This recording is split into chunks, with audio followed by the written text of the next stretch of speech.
di surat Hud surat 11 ayat 17. Apakah orang-orang kafir itu sama dengan orang-orang yang ada mempunyai bukti yang nyata Al-Quran dari Tuhannya? Dan ikutilah pula oleh seorang saksi Muhammad dari Allah sebelum Al-Quran. Itu telah ada kitab Musa yang menjadi pedoman dan rahmat mereka untuk beriman kepada Al-Quran. Dan barang siapa di antara mereka orang-orang Quraisy dan sekutu-sekutunya yang kafir kepada Al-Quran, maka nerakalah tempat yang diancamkan baginya. Karena itu janganlah kamu ragu-ragu terhadap Al-Quran. Al-Quran itu sesungguhnya Al-Quran itu benar-benar dari Tuhanmu, tapi kebanyakan manusia tidak beriman. Nah di sini karena kita ragu-ragu tadi, sesungguhnya Al-Quran itu benar-benar dari Tuhan kita, Tuhan Allah. Tapi kebanyakan manusia ini tidak beriman.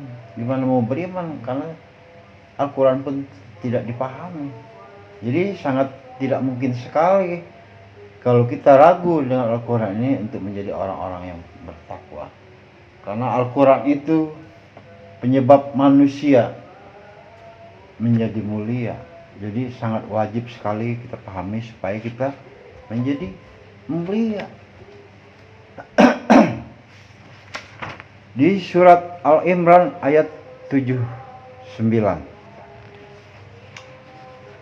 Tidak wajar bagi seorang manusia yang Allah berikan kepadanya Al-Quran, Alkitab, Al-Hikmah, kenabian, lalu dia berkata kepada manusia, hendaklah kamu menjadi penyembah-penyembahku, bukan penyembah Allah.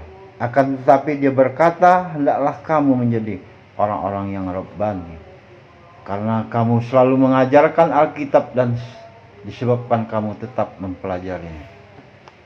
Jadi Allah memerintahkan kepada hambanya bahwa jadilah orang-orang yang Rabbani. Orang-orang yang berani itu apa? Orang-orang yang selalu mempelajari Alkitab dan yakin bahwa Al-Quran itu petunjuk dari Allah. Karena kamu orang-orang Rabbani itu ialah karena kamu selalu mengajarkan Alkitab dan disebabkan kamu tetap mempelajarinya.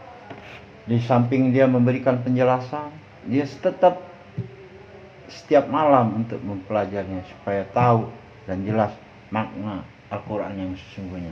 Surat 21 ayat 10.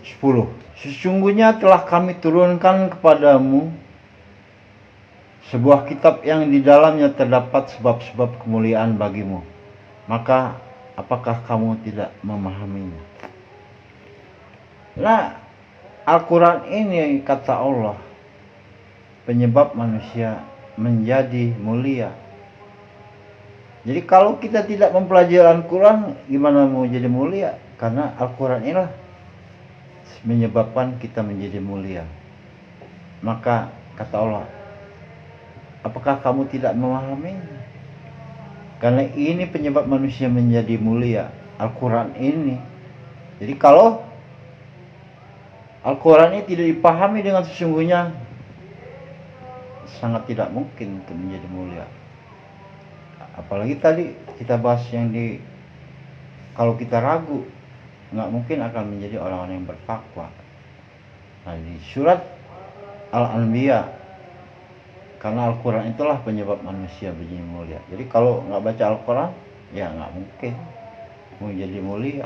Karena inilah penyebab manusia menjadi mulia. Surat 20 Toha ayat 113. Dan demikianlah kami menurunkan Al-Quran dalam bahasa Arab, dan kami telah menerangkan dengan berulang kali di dalamnya sebagian dari ancaman agar mereka bertakwa, atau agar Al-Quran itu menimbulkan pengajaran bagi mereka. Nah, jadi Al-Quran itu sudah diterangkan berulang-ulang supaya kita menjadi takwa. Dan ternyata kita selalu tidak memahami Al-Quran. Jadi mungkin untuk penjelasan tahap awal yang pertama, kita penjelasan tentang ayat-ayat mengenai tentang Al-Quran dulu. Untuk selanjutnya nanti di episode yang selanjutnya kita akan jelaskan dulu, membumikan Al-Quran ini dulu, karena ayat-ayat Al-Quran yang di sini kita pahami supaya tahu makna Al-Quran yang sesungguhnya diturunkan Allah kepada hamba-hambanya, supaya kita mengerti, wajib kita memahami Al-Quran. Mungkin ini saja penyampaian saya dulu, saya akhiri. Wabillahi taufiq wal hidayah. Wassalamualaikum warahmatullahi taala wabarakatuh.